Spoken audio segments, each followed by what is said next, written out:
many of you woke up this morning and looked in the mirror to see if your clothes were fitted right, to see if your dress made your butt feel big, or if your suit looked right, if it was wrinkled, if it wasn't wrinkled, if you looked okay? This affects your body image.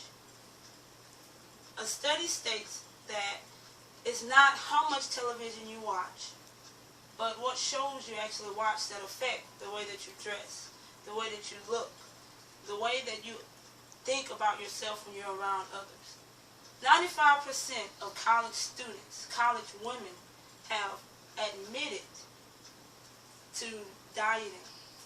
5% of those women actually look like the woman that they desire to be. Is this because they were raised that way? Is this because of the television that they watch? What really affects the way that women, young women, old women think? There is a generational gap in society. There's a generational gap in the way that we work, in the way that we study, in the way that we live, in the way that we perceive ourselves. But it's one thing that doesn't jump generations, and it's the way that we as women view our bodies. If we view ourselves as overweight, if we view ourselves as too small, if we view ourselves as not being pretty. Studies have shown that as you grow up, even as early as the age of 5, you begin to judge yourself. The difference is a 5-year-old wants to be bigger. From 6 and older, you begin to want to be smaller. The website DoSomething.org states that most young women want to be thinner than what they really are. Why is this? Does thinner necessarily make you beautiful? Is it someone laughing at you because maybe you don't look like Beyonce? Maybe you don't look like Miley Cyrus? Maybe you don't look like Halle Berry? Does that necessarily make you not beautiful? My thoughts on it is that somewhere in your life, down the road, down the line, someone told you that you weren't beautiful. You were not beautiful, and it affected you. It stopped you from thinking that who you are, who God made you to be, your fearfully and wonderfully made self, was not who you were made to be. You were not that person. This is not true. Dissatisfaction of body image is when you do not find your body as being accessible.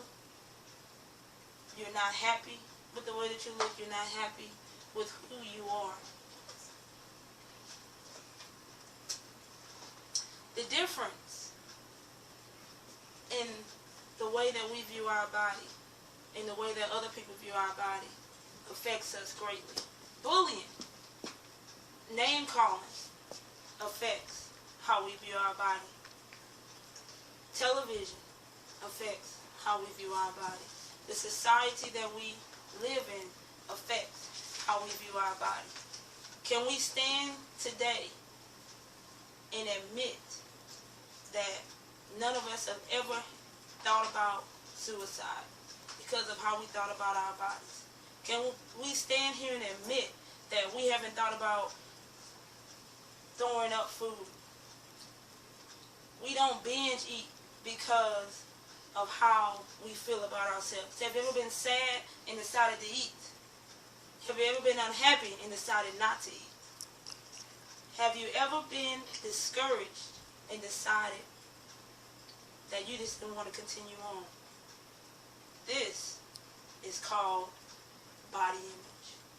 This body image, eating disorders affect more than 95% of college students. 95% of women are affected by eating disorders.